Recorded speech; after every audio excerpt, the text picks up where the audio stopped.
गङ्गातरङ्गरमणीयजटाकलापं गौरीनिरन्तरविभूषितवामभागं नारायणप्रियमनङ्गमदापहारं वाराणसीपुरपतिं भज विश्वनाथम् वाराणसीपुरपतिं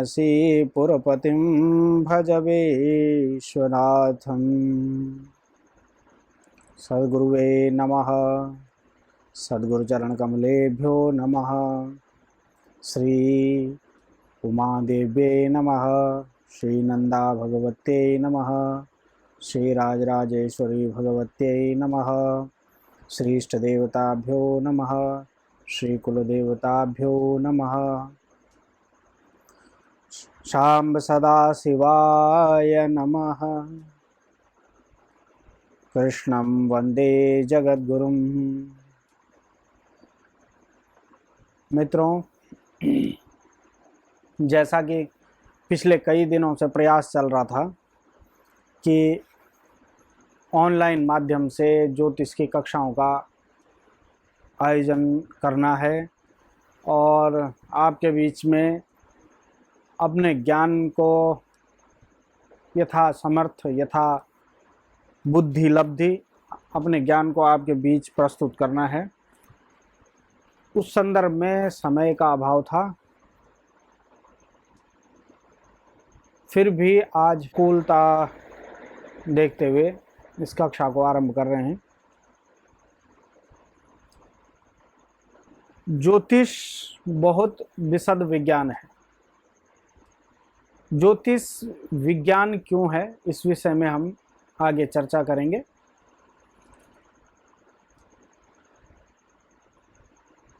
आज के समय में YouTube के माध्यम से कई लोग अपने अपने स्तर से ज्ञान प्रदान कर रहे हैं और उचित भी है।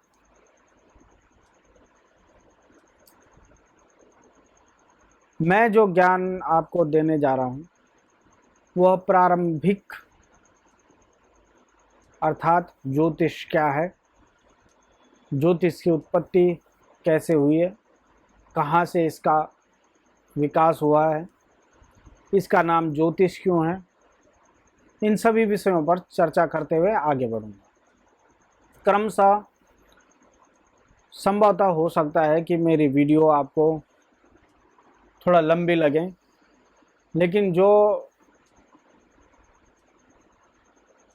बेसिक नॉलेज मैं आपको देने जा रहा हूँ ये बहुत महत्वपूर्ण है। आज हम जिस विषय पर चर्चा करेंगे वो विषय रहेंगे ज्योतिष शास्त्र का परिचय, ज्योतिष शास्त्र का स्वरूप, महत्व और इसकी वैज्ञानिकता। इसको विज्ञान क्यों कहा जा सकता है, इसमें ऐसा क्या है जो कि इसको विज्ञान कहा जा सकता है। तो सबसे पहले हम बात करते हैं कि ज्योतिष की उत्पत्ति कहाँ से हुई। हमारे भारतवर्ष में जो ज्ञान की राशि है, ज्ञान का एक भंडार है, वह वेद है। अर्थात वेदों को ही सर्वप्रथम ज्ञान का आधार माना जा सकता है। उन वेदों में जो ज्ञान स्थित है वह ज्ञान अद्भुत है, अद्वितीय है, इसमें कोई संदेह नहीं है। संपूर्ण ज्ञान यदि पृथ्वी का एकत्रित किया जाए तो भी वह वेद के ज्ञान के बराबर नहीं हो सकता है। वेद में सृष्टि विज्ञान है, सृष्टि की उत्पत्ति का विज्ञान है, सृष्टि का प्रलय का विज्ञान है, मानव उत्पत्ति का विज्ञान है, यहाँ तक कि जो आज विकास कार्य हो रहे हैं उन सब का विज्ञान, सबका ज्ञान वेदों में सन्निहित है। यह हमारा दुर्भाग्य है कि हम वेदों को अध्ययन नहीं कर रहे हैं और वेदों के अध्ययन न करने के कारण से हमें वह पता नहीं लगता है कि संपूर्ण विज्ञान वेदों में स्थित है। तो इस वेद पुरुष को यह वेद जो है वो अपौरुषेय है, अर्थात इसको किसी व्यक्ति ने नहीं लिखा। यह वेद स्वयं प्रकट हुआ है और इसको ऋषियों ने तपस्या के माध्यम से देखा है। तो ऋषियों को वेद का रचयिता नहीं माना जाता है, ऋषियों को वेद का दृष्टा माना जाता है। ऋषयो मंत्र दृष्टारः, ऋषि मंत्रों के दृष्टा हैं, न कि रचयिता। तो वेद जो है अपौरुषेय है, भगवान नारायण से स्वयं प्रकट हुए हैं और उस वेद के ज्ञान को ऋषियों ने आगे चलकर अनेक भागों में विभाजित किया। जैसे आप सुनते होंगे कि वेदों में विमान शास्त्र है, विमान विज्ञान है, तो वह भी ऋषियों ने उस वेद के ज्ञान से उसको पृथक किया। ऐसे ही वेद का जो मुख्य उद्देश्य है वह जन कल्याण है, और जन कल्याण के लिए वेद क्या करते हैं कि यज्ञ की आज्ञा देते हैं। इष्ट प्राप्ति और अनिष्ट निवारणार्थ वेद भगवान को नारायण ने प्रतिष्ठित किया। वेद आगे चल करके इसी वेद पुरुष के वेद रूपी ज्ञान के ऋषियों ने 6 विभाग किए। इन 6 विभागों में छंद, कल्प, ज्योतिष, निरुक्त, शिक्षा, व्याकरण आते हैं। पाणिनीय शिक्षा श्लोक संख्या 41 और 42 में इसका विवरण प्राप्त होता है कि छंदः पादौ तु वेदस्य हस्तो कल्पोत पठ्यते ज्योतिषामयनं चक्षुर्निरुक्तं श्रोत्रमुच्यते शिक्षा घ्राणं तु वेदस्य मुखं व्याकरणं स्मृतं तस्मात् सांगमदित्येव ब्रह्मलोके महीयते। अर्थात वेद को सांग यानी सांगोपांग अध्ययन करना चाहिए, यानी अंगों सहित अध्ययन करना चाहिए। अब इसके अंग क्या हैं? जैसा कि पाणिनीय शिक्षा का मैंने उदाहरण आपको दिया है कि छंदः पादौ, छंद इसका पाद है, पाद यानी पैर है। वेदस्य हस्तौ कल्पोत पठ्यते, इसके हाथ जो है वो कल्प है। ज्योतिषामयनम चक्षु, ज्योतिष जो है वेद का चक्षु यानी नेत्र है।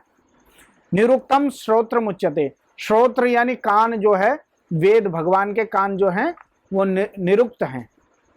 शिक्षा घ्राणम, घ्राण यानी नासिका जो है, वेद पुरुष की जो नासिका है वो शिक्षा है। मुखम व्याकरणम स्मृतम, और मुख जो है वो व्याकरण है। तस्मात् इन अंगों सहित जो वेद को पढ़ता है, जो वेद का अध्ययन करता है, वो ब्रह्मलोक को प्राप्त करता है, ऐसा पाणिनीय शिक्षा में उल्लिखित है। वेद द्वारा, जैसा कि मैंने आपको पूर्व में कहा कि वेद का मुख्य उद्देश्य है इष्ट प्राप्ति और अनिष्ट निवारणार्थ यज्ञों का संपादन करना। तो वेद द्वारा निर्देशित यज्ञ याग आदि को संपादित करने के लिए सर्वप्रथम काल की आवश्यकता, काल शुद्धि की आवश्यकता होती है। यानी कौन सा काल शुद्ध है, कौन सा काल अशुद्ध है, इसको जानने की परम आवश्यकता होती है।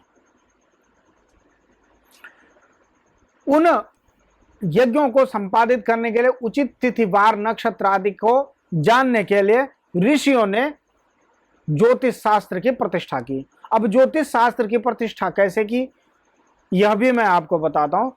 प्राचीन काल में ऋषियों ने वेद का अध्ययन किया और वेद का अध्ययन करते करते उनकी दृष्टि आकाश मंडल पर पड़ी और उन्होंने आकाश मंडल में टिमटिमाते हुए अनेक तारों को, नक्षत्रों को, ज्योतिपिंडों को देखा। उन ज्योतिपिंडों को देख करके उनके मन में सहसा लालसा उठी कि ये ज्योतिपिंड क्या हैं, ये क्या हैं जो चमक रहे हैं, तो इनके चमकने का क्या हम पर भी कुछ प्रभाव है? तो ऋषियों ने उसका परीक्षण किया, उसका निरीक्षण किया, उसके ज्ञान को देखा, उसके विज्ञान को देखा वेदों के आधार पर उसको समझा, वैदिक ज्ञान के आधार पर उसको देखा और पाया कि वास्तव में इन ग्रहों का, इन ज्योतिपिंडों का मानव जीवन पर यानी संपूर्ण पृथ्वी पर भी प्रभाव इसका पड़ रहा है।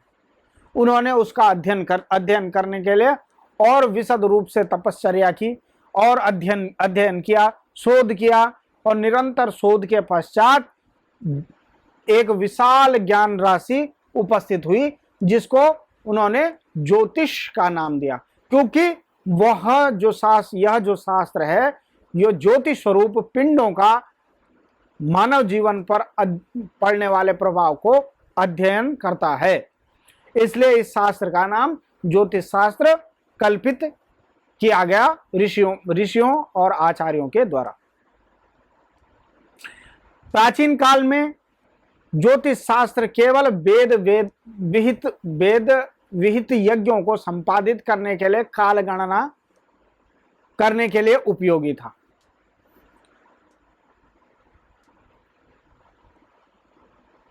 ज्योतिष को वेद का प्रश्न यहां पर यह उठता है कि ज्योतिष को वेद का नेत्र क्यों कहा गया? हाथ भी कह सकते थे, पैर भी कह सकते थे। तो ज्योतिष जो है वह दृष्टि देता है, वो दिखाता है, मार्गदर्शन करता है हमारे। यदि आप सामान्य रूप से विचार करें कि ज्योतिष से यदि आप जन्म पत्रिका की गणना करते हैं और उसका फलादेश करते हैं, तो ज्योतिष के माध्यम से आप किसी व्यक्ति को मार्गदर्शन कर सकते हैं कि आपका जीवन कैसे होने वाला है, आप उस जीवन को कैसे उत्कृष्ट बना सकते हैं, इसके लिए आप मार्गदर्शन करते हैं। इसलिए इसको नेत्र के रूप में प्रतिष्ठित किया गया है। सिद्धांत शिरोमणि में कहा गया है कि जिस प्रकार से कोई व्यक्ति अन्य अंगों से संपूर्ण हो किंतु नेत्र न हो तो वह कोई काम नहीं कर सकता, ठीक उसी प्रकार से संपूर्ण वेद को अध्ययन कर लिया जाए और ज्योतिष को न अध्ययन किया जाए तो वह ज्ञान आधा अधूरा रहता है और वह ज्ञान असमर्थ रहता है, वह कोई कार्य करने में असमर्थ होता है। यानी आप यदि वेद का अध्ययन करते हैं, अन्य शास्त्रों का अध्ययन कर रहे हैं, तो आपको ज्योतिष का अध्ययन अवश्य रूप से करना चाहिए ताकि आपके ज्ञान में परिपूर्णता आ सके। जैसा कि मैंने आपको बताया कि प्राग वैदिक काल में या वैदिक काल में ज्योतिष वेदों में उपलब्ध था किंतु संक्षेप रूप में था और ऋषियों ने आकाश मंडल में टिमटिमाते हुए तारों को देखा। अब उनमें से उन्होंने किन तारों को, किन चमकते हुए पिंडों को ग्रह माना, किन को नक्षत्र माना और किन को राशि माना। उन्होंने देखा कि कुछ तारे बहुत जल्दी, कुछ ज्योतिपिंड बहुत जल्दी अपनी गति स्थिति को परिवर्तित कर रहे हैं। तो जो बहुत शीघ्र अपनी स्थिति को परिवर्तित कर रहे थे उन्हें उन्होंने राशि का नाम दिया। जो उनसे कम स्थिति को परिवर्तन कर रहे थे वे ग्रह माने गए और जो सबसे कम स्थिति परिवर्तन हो रही थी जिनके, उन्हें उन्होंने नक्षत्रों की संज्ञा दी।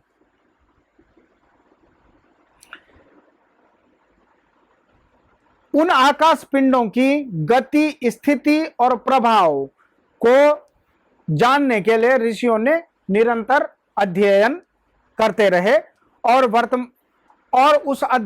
वह अध्ययन वैदिक काल से लेकर के वर्तमान काल तक निरंतर चला आ रहा है, जिसका फलस्वरूप यह हुआ कि प्राचीन काल में हमारे सम्मुख आज, प्राचीन काल में जो ज्योतिष बहुत संक्षिप्त था वह आज हमारे सम्मुख बहुत बड़ी विशाल ज्ञान राशि के रूप में उपस्थित है।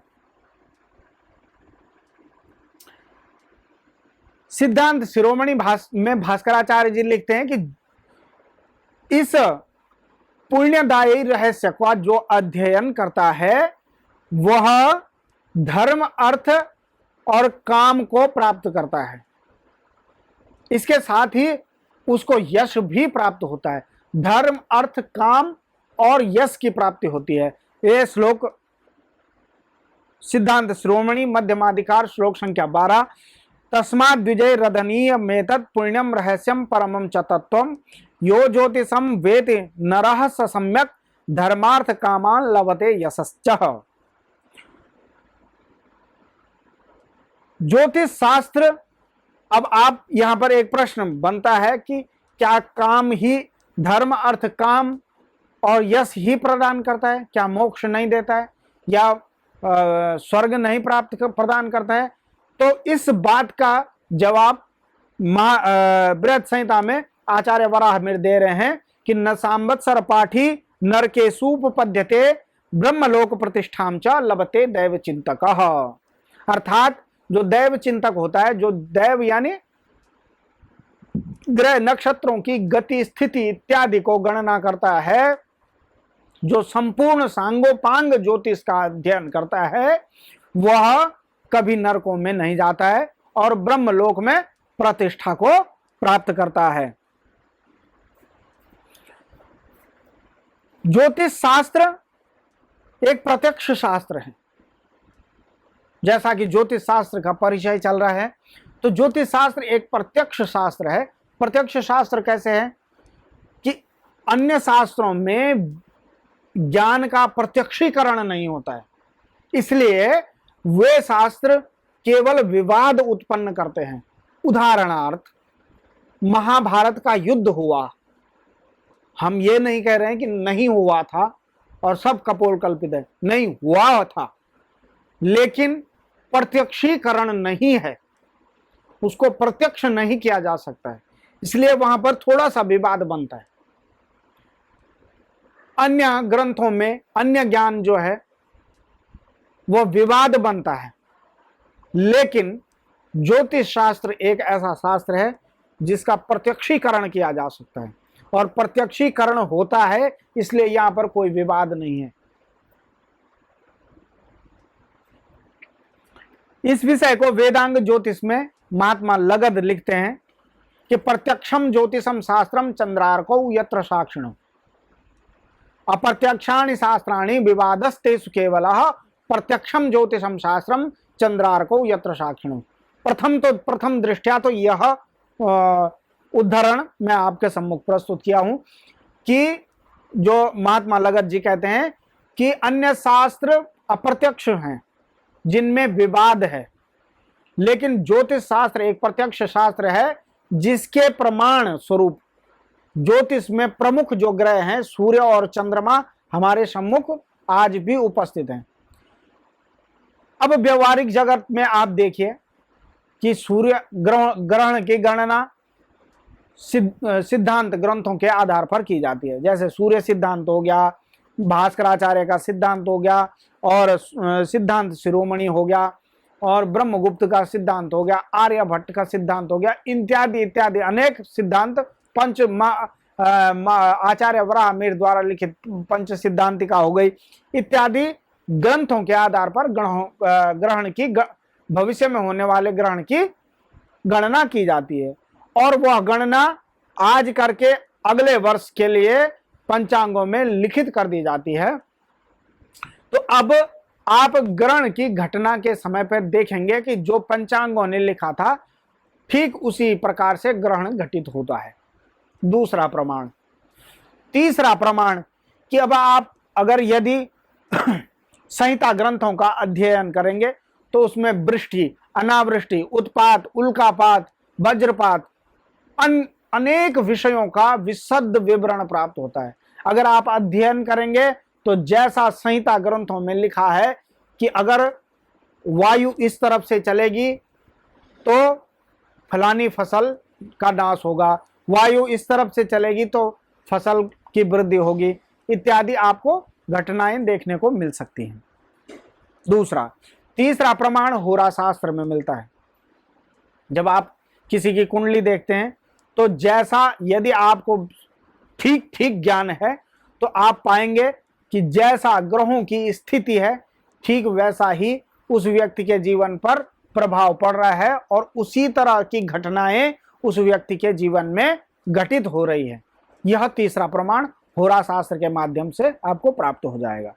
अर्थात ज्योतिष शास्त्र वास्तव में प्रत्यक्ष शास्त्र है। अब इसकी महत्ता बताते हुए, इसका महत्व बताते हुए महात्मा लगद कहते हैं कि यथा शिखा मयूराणाम नागानाम मणयो यथा तद्वद वेदांग शास्त्राणाम ज्योतिषम मूर्धनि स्थितम।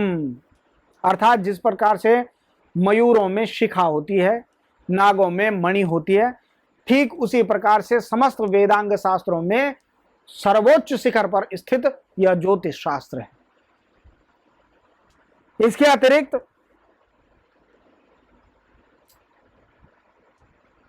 नारदीय जातकम में कहते हैं, सिद्धांत शिरोमणि में भास्कराचार्य जी कहते हैं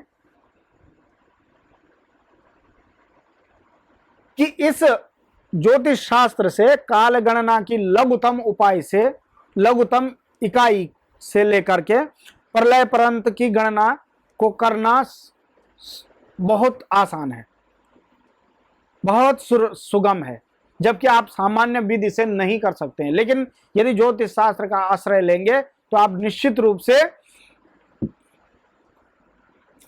काल की संपूर्ण गणना कर सकते हैं। और इसलिए इस शास्त्र को काल का विधान करने वाला शास्त्र कहा जाता है। और यदि भास्कराचार्य जी कहते हैं कि यदि इस शास्त्र को ठीक ठीक भली भांति समझ आ जाए, पढ़ लिया जाए, तो इसको पढ़ने के बाद व्यक्ति वेदों को और यज्ञों को ठीक ठीक समझ सकता है। जैसा कि मैंने आपको बताया कि अनादिकाल से, वैदिक काल से यह ज्योतिष की ज्ञान गंगा प्रवाहित होती आ रही है। तो आगे चल करके इसमें 18 प्रवर्तक हुए हैं, जिनमें क्रमशः ब्रह्मा, नारद, सूर्य, वशिष्ठ, अत्रि, मनु, पौलस्त्य, लोमस, मरीचि, अंगिरा, व्यास, शौनक, भृगु, च्यवन, यवन, गर्ग, कश्यप और पराशर है। जैसा कि मैंने आपको पूर्व में बताया कि प्राचीन काल में ज्योतिष का प्रयोजन केवल वेद विहित यज्ञों को संपादित करने के लिए काल निर्णय करना था, परंतु कालांतर में जैसे जैसे इन प्रवर्तकों ने इस पर अध्ययन किया, शोध किया, तो यह ज्योतिष शास्त्र 3 खंडों में विभाजित हुआ। अब बात कर रहे हैं हम ज्योतिष शास्त्र के स्वरूप की, कि ज्योतिष शास्त्र का स्वरूप क्या है। प्राचीन काल में जैसा मैंने बता दिया आपको, तो ऋषियों ने इस पर शोध किया। शोध करते करते इसके 3 विभाग हो गए, 3 भाग बन गए। पहले भाग का नाम सिद्धांत पड़ा, दूसरे का नाम संहिता पड़ा और तीसरे का नाम होरा पड़ा। इन तीनों विभागों में इन 3 भागों को स्कंद त्रय भी कहा जाता है। ज्योतिष की भाषा में, संस्कृत भाषा में स्कंद त्रय भी कहा जाता है।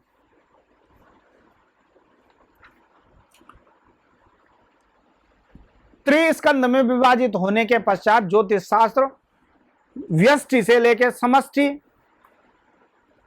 जड़ से लेकर चेतन, अणु से लेकर परमाणु तक इसका क्षेत्र का विस्तार हुआ।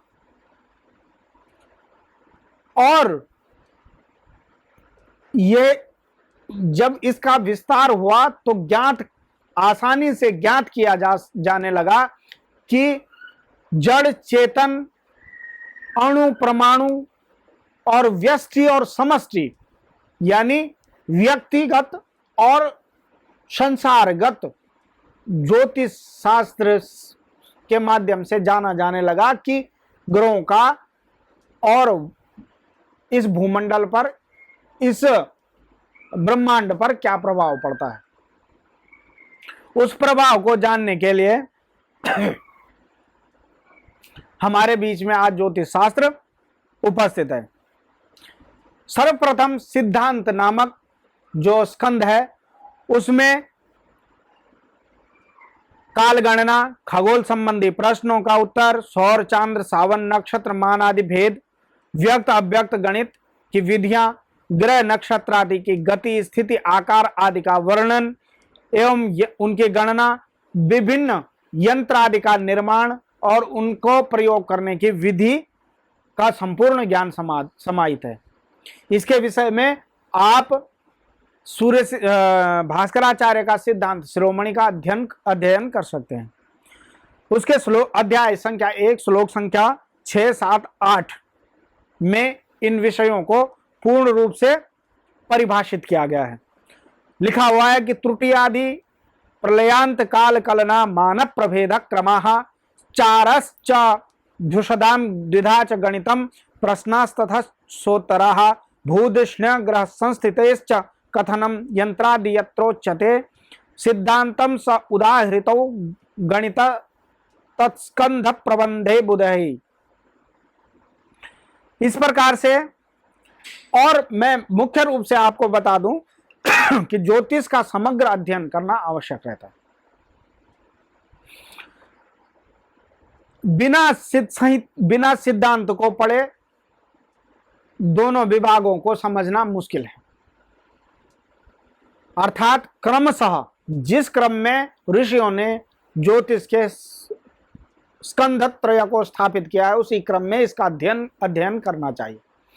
अर्थात सर्वप्रथम सिद्धांत का समग्र अध्ययन करना चाहिए, तत्पश्चात संहिता ग्रंथों का समग्र अध्ययन करना चाहिए, तत्पश्चात होरा ग्रंथों का समग्र अध्ययन करना चाहिए। सिद्धांत के ज्ञान के बिना अन्य 2 स्कंदों का ज्ञान करना दुष्कर होता है। यदि आप कर भी लें तो वह ज्ञान एक किस्म से अपरिपक्व माना जाएगा और होगा भी।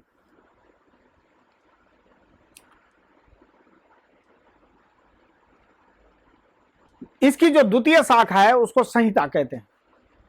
अर्थात सम्यक धीयते विषयो यस्याम वा संहिता, ऐसा आचार्यों ने कहा। अर्थात जिसके अंतर्गत विषय को सम्यक रूप से संपूर्ण रूप से अध्ययन किया जाता है उसे संहिता कहते हैं। और यदि आप ज्योतिष के इस स्कंद के संहिता ग्रंथों जैसे नारद संहिता, बृहत संहिता, वृद्ध वशिष्ठ संहिता, पराशर संहिता, गर्ग संहिता इत्यादि संहिता ग्रंथों का अध्ययन करेंगे तो आपको ज्ञात हो जाएगा कि वास्तव में संहिता में संपूर्ण ज्योतिष का अध्ययन किया गया है और आपको समझ आ जाएगा कि इसी हेतु से इस स्कंद का नाम संहिता रखा गया है। जातक शास्त्र का ज्ञान प्राप्त कर जन्म पत्रिका व प्रश्न कुंडली के आधार पर शुभाशुभ फल कथन करने वाले ज्योतिर्विद को ज्योतिर्विद नहीं कहा जा सकता है, अपितु संहिता ग्रंथों के ज्ञान ज्ञान को ग्रहण करने के पश्चात ही दैवज्ञ कहा जाता है। ऐसा बृहत संहिता में आचार्य बराह मिहिर लिखते हैं। संहिता में ग्रहों की गतियों का, स्थितियों का शुभाशुभ विचार, ग्रहों की रंग, प्रकृति, स्वरूप, प्रमाण, बिंब, कांति, क्रांति, संस्थान, गति, स्थित्यादि से शुभाशुभ विवेचन, नक्षत्र 4, अगस्त 4, ग्रह 4, सप्तऋषि 4, नक्षत्रों के देश पदार्थ, ग्रहों के देश पदार्थों पर प्राणियों पर अधिपत्य, तारा ग्रहों की नक्षत्र स्थित्यानुसार श्रृंगाट आदि का फल, ग्रह युद्ध, समागम, वर्षेथादि। अब होरा शास्त्र में आचार्य बराह मिहिर क्यों कहते हैं कि यदि आपने संहिता का अध्ययन नहीं किया और डायरेक्ट आप होरा का अध्ययन कर रहे हैं तो आप समग्र अध्ययन, संपूर्ण ज्ञान प्राप्त नहीं कर सकते, क्योंकि बहुत सारी जगहों पर होरा ग्रंथों में ग्रह युद्ध एक शब्द आता है, ग्रह 4 शब्द आता है, ग्रह कांति शब्द आता है, पूर्ण बिंब वाला ग्रह, ऐसे शब्द आते हैं। तो आपको, यदि आप संहिता ग्रंथों का अध्ययन नहीं करेंगे तो आपको पता कैसे लगेगा कि कौन किस प्रकार से दिखता है कि ग्रह पूर्ण कांति वाला है, ग्रह मंद कांति वाला है, ग्रह युद्ध क्या होता है, ग्रह चार क्या होता है।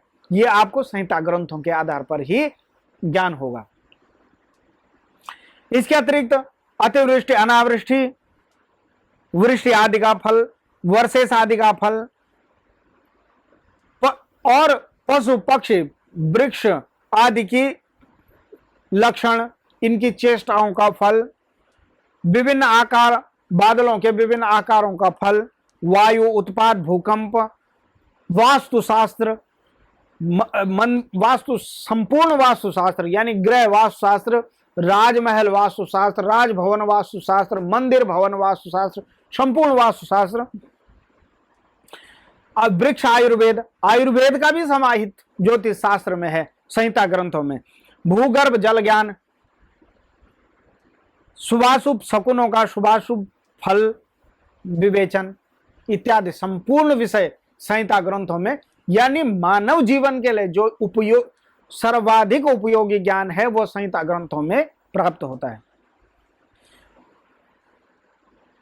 उधर सिद्धांत ग्रंथों में तो केवल गणित का विवेचन प्राप्त होता है, लेकिन संहिता ग्रंथों में विभिन्न ज्ञान, विभिन्न प्रकार की स्थितियों से शुभाशुभ का ज्ञान किया जाता है, अर्थात मानव जीवन के लिए उपयोगी संपूर्ण ज्ञान संहिता ग्रंथों में ग्रंथित किया गया है।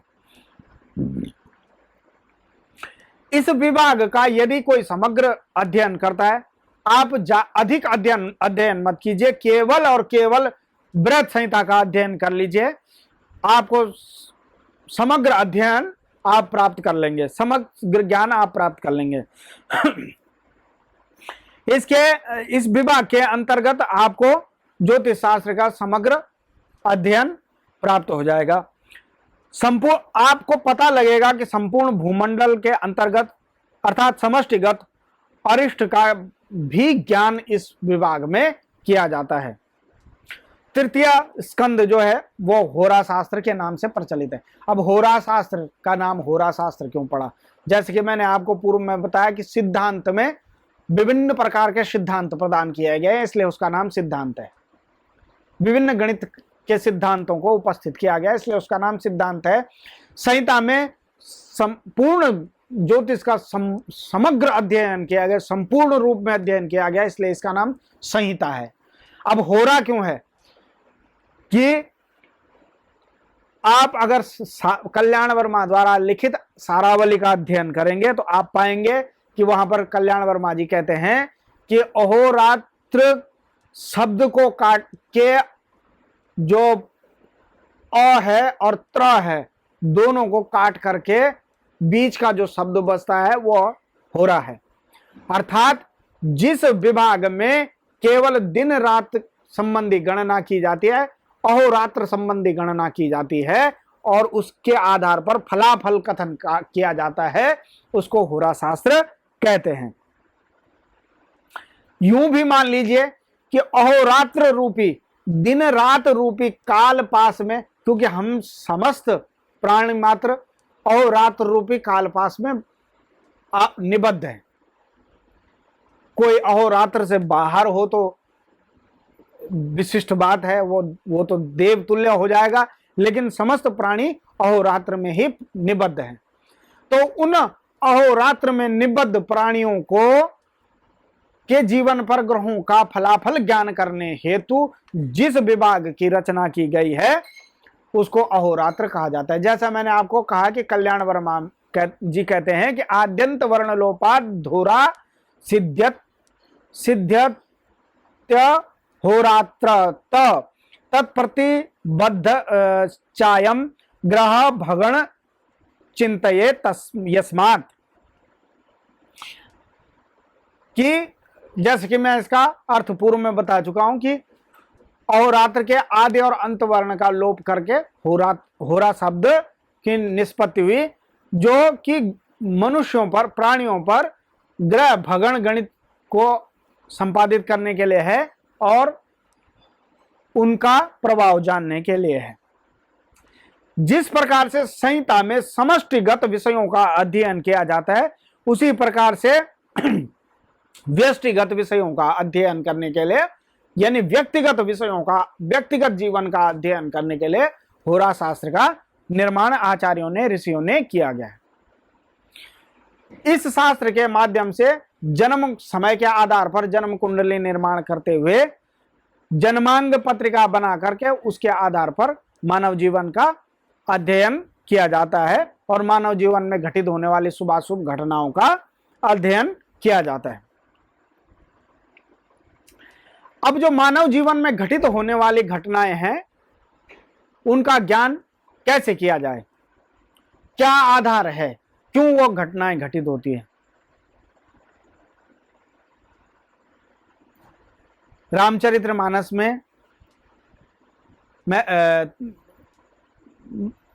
तुलसीदास जी कहते हैं कि कर्म प्रधान विश्व करी राखा, जो जस करे सो तस फल चाखा। अर्थात ईश्वर ने इस संसार को कर्म प्रधान बनाया है, जो जैसा करता है उसको वैसा फल प्राप्त होता है। राम जी लक्ष्मण जी को कहते हैं कि को न काऊ, भरत जी को कहते हैं कि को न काऊ सुख दुख कर दाता, निज कृत कर्म भोग सब भ्राता। अर्थात हे भाई, कोई किसी को सुख और दुख नहीं दे सकता है, ये अपने ही किए हुए कर्मों का प्रताप होता है, फल होता है। ज्योतिष शास्त्र भी इसी बात को मानता है कि सब हमारे प्रारब्ध के किए हुए कर्म हैं और उनको भोगना पड़ता है। ज्योतिष शास्त्र में एक बहुत छोटा ग्रंथ है लघु जातकम, उसमें लिखित है कि यदुपचित मन्य जन्मनि शुभाशुभम तस्य कर्मणः पंक्तिम व्यंजयति शास्त्र में तत्तमसि द्रव्याणि दीप इवः। ज्योतिष शास्त्र आपके पूर्व जन्म के किए हुए कर्मों को प्रदर्शित करता है। अर्थात वो कौन से, किस प्रकार से कर्म थे और उन कर्मों के आधार पर किस प्रकार के फलाफल आपको प्राप्त होंगे, यह ज्योतिष शास्त्र प्रकट करता है। किस प्रकार से, जैसे कि एक कमरे में बहुत सारी वस्तुएं रखी हैं, लेकिन प्रकाश के अभाव में आपको वह वस्तुएं दिखाई नहीं दे रही हैं। जैसे ही आप उस कमरे में प्रकाश करेंगे, आपको समस्त वस्तुएं दृष्टिगोचर होने लगेंगी। ठीक उसी प्रकार से ज्योतिष शास्त्र भी आपके जीवन में किए हुए कर्मों को, जो कि अंधकार के कारण आपको दिखाई नहीं, अज्ञान अंधकार के कारण आपको दिखाई नहीं दे रहे हैं, उनको दिखाने का काम करता है। इस प्रकार से इस शास्त्र, इस विभाग के अंतर्गत राशि प्रभेद, ग्रह, योनि, वियोनि, जन्म, ज्ञान, निषेक एवं जन्म संबंधी संपूर्ण विषय, आयुर्दाय, दशा, अंतरदशा, प्रत्यंतर दशा आदि दशा कर्म, कर्माजीव यानी कर्म और जीविकोपार्जन, अष्टवर्ग आदि से फल विवेचन, राजयोग, नाभस योग, सूर्य चंद्रादि योग, प्रवर्ज्या योग, राशि के गुण धर्मादि का विचार, ग्रहों की परस्पर व भावों पर दृष्टि का फलाफल, ग्रहों का विभिन्न भावों पर स्थिति के अनुसार फलाफल, आश्रय योग, पंच महापुरुष योग, अनिष्ट व अरिष्ट आदि का विचार, स्त्री जातक, निर्याण अर्थात मृत्यु के समय कारण आदि का विचार, नष्ट जातक, विभिन्न द्वेष कारणों के अनुसार व्यक्ति के स्वरूप, अरिष्ट, मरण आदि का विचार किया जाता है।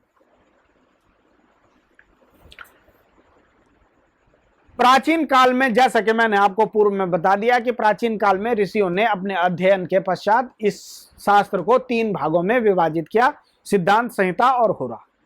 लेकिन कालांतर में यह शास्त्र पंचस्कंदात्मक हुआ।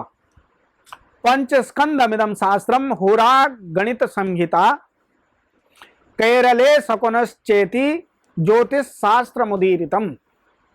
इसके 5 विभाग हो गए। कौन कौन से? होरा, गणित, संहिता, जो 3 पूर्व के थे, इसके साथ ही केरल, शकुन, ये 2 विभाग और जुड़े तो यह पंचस्कंदात्मक विभाग हो गया। और आज के समय में यह जो शास्त्र है यह बहुस्कंदात्मक हो गया है। सिद्धांत से बहुत सारे विषयों को पृथक करने के पश्चात, जैसे हस्तरेखा विज्ञान, सामुद्रिक शास्त्र, अपना वास्तुशास्त्र, प्रश्न शास्त्र, होरा शास्त्र में भी 2 विभाग हुए, एक जातक और एक प्रश्न और एक ताजिक। तो ये 3 विभाग होरा शास्त्र के हो गए। ऐसे ही सिद्धांत के भी हुए, करण और तंत्र और करण।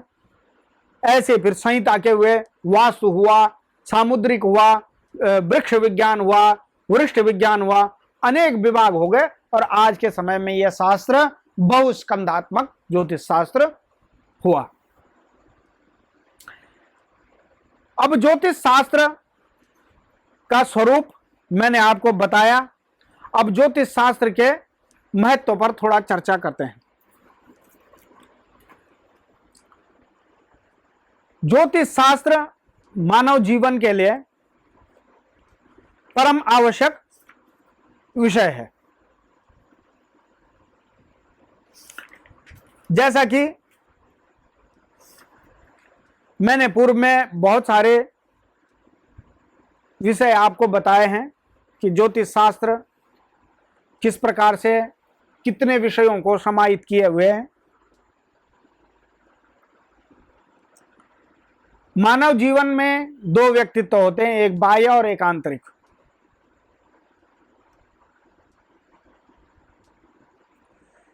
पूर्व जन्म में जिन कर्मों को व्यक्ति ने किया है, इस भौतिक शरीर में उन विषयों को किस प्रकार से उसे भोग करना है,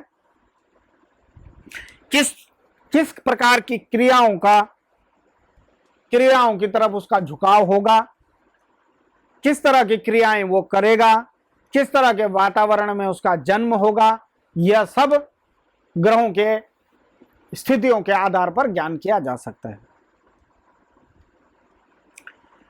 उन्हीं ग्रहों की स्थितियों के आधार पर यह भी ज्ञान किया जा सकता है कि व्यक्ति का आंतरिक मन कैसा होगा। आप आगे अध्ययन करेंगे तो देखेंगे कि ग्रह हमारे जीवन में, हमारे शरीर में एक एक वस्तु को, एक एक अंग को द्योतित करते हैं। जैसे कि एक श्लोक आता है कि आत्मा रवि शीत करस्तु चित्त सत्वम धराजो शशिजोत वाणी। अर्थात हमारे जीवन पर, हमारे शरीर पर, इस पंच भौतिक शरीर पर, सूक्ष्म शरीर पर और स्थूल शरीर पर, दोनों शरीरों पर ग्रहों का प्रभाव पड़ता है। उन प्रभावों को जानने के लिए हमें ज्योतिष का ज्ञान होना अति आवश्यक है। तो हम समझते हैं कि ज्योतिष का अध्ययन का क्या महत्व है। कह रहे हैं कि 10 दिन कृत पापम हंति न सिद्धांत वेता त्रिदिन जनित दोषम तंत्रविद दृष्ट एव करण भगन वेता हंत्य होरात्र दोषम जनयति घन महस्तम तत्र नक्षत्र सूची। अर्थात 10 दिन के पाप को सिद्धांत का जानकार हरण कर लेता है। सिद्धांत का जानकार यदि आपको मिल जाए तो वह आपके 10 दिन के किए हुए पापों को हरण कर सकता है। तंत्र का ज्ञाता 3 दिन के पापों का हरण कर लेता है और करण और भगण को जानने वाला 1 दिन के पाप को हरण कर लेता है। लेकिन जो इन विषयों को नहीं जानता है वह नक्षत्र सूची कहलाता है। अर्थात सिद्धांत को बिना जाने ज्योतिष को जानने वाला नक्षत्र सूची कहलाता है। और नक्षत्र सूची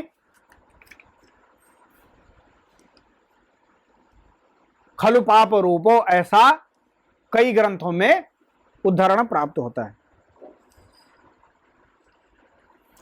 इसके अतिरिक्त जैसा मैंने पूर्व में एक उदाहरण दिया है कि न सांवत्सर पाठी नरकेशुप पद्यते, अर्थात सांवत्सर का जो ज्योतिष का जो अध्येता होता है वह नरकों में नहीं जाता है।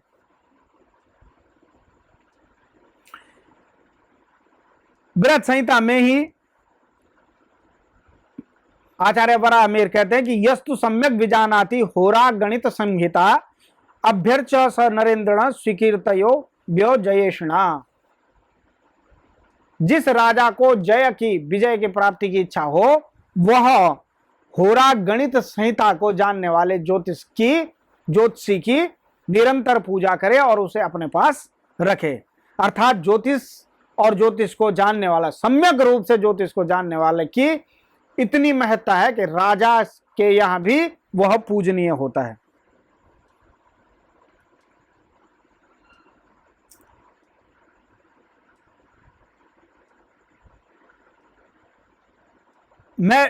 गर्ग जी कहते हैं कि कृष्णांगो पांग कुशलम होरा गणित नैष्ठिकम यो न पूजयते राजा स नाशमुपगच्छति। जो राजा कुशल ज्योतिषी सांगोपांग ज्योतिष के अध्ययन करने वाले की पूजा नहीं करते हैं, वह निश्चित रूप से नाश को प्राप्त करते हैं। कहते हैं वनम समाश्रिता येपि निर्ममा निष्परिग्रह अपिते परिपृच्छन्ति ज्योतिषाम गति को विदम म्लेच्छा ही यवनास्तेषु सम्यक शास्त्र मिदम स्थितम ऋषिवत्ते प्रपूज्यन्ते किम पुनर्देवविद्विजः। बृहत् संहिता के उदाहरण है। कहते हैं यवनादि जिन यवनादिकों ने ज्योतिष का अध्ययन किया है, वो म्लेच्छ होने के पश्चात भी पूज्य माने गए, पूज्य हुए हैं। और तो यदि कोई ब्राह्मण इस शास्त्र का अध्ययन करता है तो वह ऋषि तुल्य, निश्चित रूप से ऋषि तुल्य पूज्य होगा।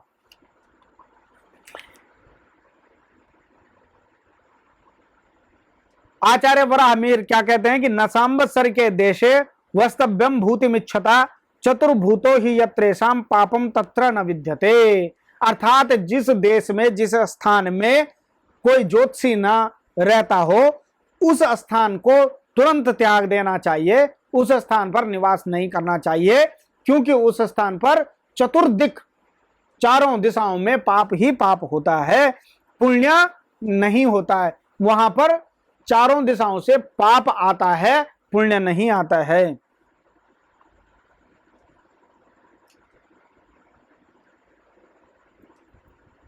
आचार्य गुरु कहते हैं कि दैवज्ञो दैववत् पूज्यो सर्व कार्येषु वृत्रहन् यो दैवज्ञ मनुज्ञाय किम कुर्यात् स नश्यति। अर्थात देवगुरु बृहस्पति कहते हैं कि समस्त कार्यों में दैवज्ञ की पूजा करनी चाहिए। जो दैवज्ञ का तिरस्कार करके कार्य करता है वह मनुष्य नाश को प्राप्त करता है। अर्थात ज्योतिष शास्त्र अपने आप में एक महत्वपूर्ण शास्त्र है और इसका जानने वाला बहुत ही पूजनीय माना जाता है। इसकी पूजा राजा महाराजाओं द्वारा भी की जाती है। और अब आते हैं व्यवहारिक जगत में, तर्कपूर्ण जो बातें हैं, तार्किक जगत की बात की। होरा से आप जन्म पत्रिका के आधार पर अपने जीवन को मार्गदर्शन प्रदान कर सकते हैं। सिद्धांत से आप आकाश मंडल के ग्रहों की गणना करके उनके आधार पर उनकी गति स्थिति को ज्ञान कर सकते हैं। सिद्धांत का अध्ययन करने के पश्चात, सिद्धांत के आधार पर ग्रहों की गणना गति स्थिति जानने के पश्चात आप सिद्धांत के संहिता के आधार पर उस गणना का फलाफल ज्ञान कर सकते हैं संपूर्ण सृष्टि के लिए। तो यह निश्चित रूप से हमारे जीवन में प्रातः से लेकर सायं पर्यंत, जन्म से लेकर मृत्यु पर्यंत यह शास्त्र निरंतर काम आने देने वाला शास्त्र है। अब इसकी वैज्ञानिकता की बात करते हैं कि यह विज्ञान क्यों कहा जाता है, ज्योतिष शास्त्र को ज्योतिष विज्ञान क्यों कहते हैं। अब अगर सिद्धांत में आप जाएंगे, सिद्धांत का आप अध्ययन करेंगे तो वहां देखेंगे कि वहां खगोल विज्ञान है, गति विज्ञान है, नक्षत्र विज्ञान है, उन समस्त खगोल की गणना का विज्ञान है। फलित में जाएंगे तो फलादेश विज्ञान है, मनोविज्ञान है, चिकित्सा विज्ञान है। संहिता ग्रंथ में जाएंगे तो अंतरिक्ष विज्ञान है, खगोल विज्ञान है, वर्षा विज्ञान है, रत्न विज्ञान, वास्तु विज्ञान, वाणिज्य विज्ञान, सामुद्रिक विज्ञान, वृक्षायुर्वेद विज्ञान इत्यादि समस्त ज्ञान विज्ञान ज्योतिष ग्रंथों में उपलब्ध है। इसलिए ज्योतिष को विज्ञान कहना उचित होगा। आज की कक्षा यहीं पर समाप्त करते हैं। धन्यवाद।